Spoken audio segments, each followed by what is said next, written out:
ब्रह्मांड का गर्भ संपूर्ण विश्व शक्ति का गर्भ है, माँ ब्रह्मांड। अब कल्पना करें कि आप अपनी जैविक माँ के गर्भ में हैं। उस समय वो आपकी पूरी दुनिया है, लेकिन हम वास्तव में गर्भ से बाहर नहीं निकलते। हम बस एक से दूसरे गर्भ में स्थानांतरित होते रहते हैं।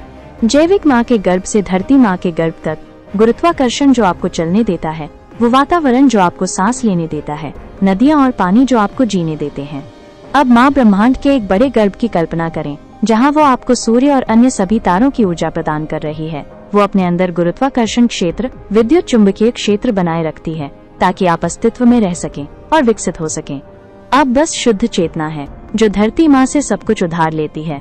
फिर आप धरती माँ वातावरण में खेलते हैं और अंत में ये सब धरती माँ के अंदर वापस चला जाता है।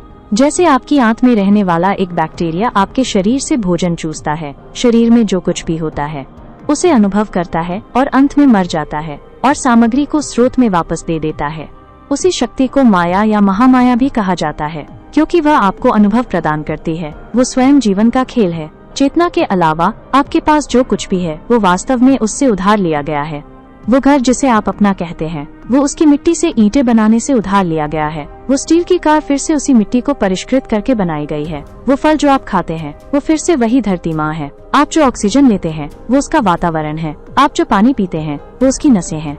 लेकिन क्या होगा अगर बैक्टीरिया उस शरीर को खाने या नष्ट करने लगे जो उसके अस्तित्व को बनाए रखता है? क्या होगा अगर भ्रूण उस जैविक माँ के शरीर को नष्ट करना शुरू कर दे जो उसे बनाए रखता है? यह अज्ञानता है। अहंकार से अंधा होकर मनुष्य उस गर्भ को नष्ट कर रहा है जो उसे धारण किए हुए है। आप वैज्ञानिक या आध्यात्मिक तरीकों का उपयोग करके महामाया शक्ति का पता लगा सकते हैं, लेकिन एक बार जब आप अपने स्वार्थी स्वभाव से अंधे हो जाते हैं और उस खेल को नष्ट करने की कोशिश करते हैं, क्योंकि आप इस प्रतिस्पर्धा में हैं कि कौन बड़ा है, तब आपका खेल सचमुच खत्म हो जाएगा। शक्ति कहीं नहीं जाने वाली है। जैसे वायरस जो स्रोत के शरीर को खाने की कोशिश करता है, उसे शल्य चिकित्सा द्वारा हटा दिया जाता है, उसी तरह आपको भी हटा दिया जाएगा।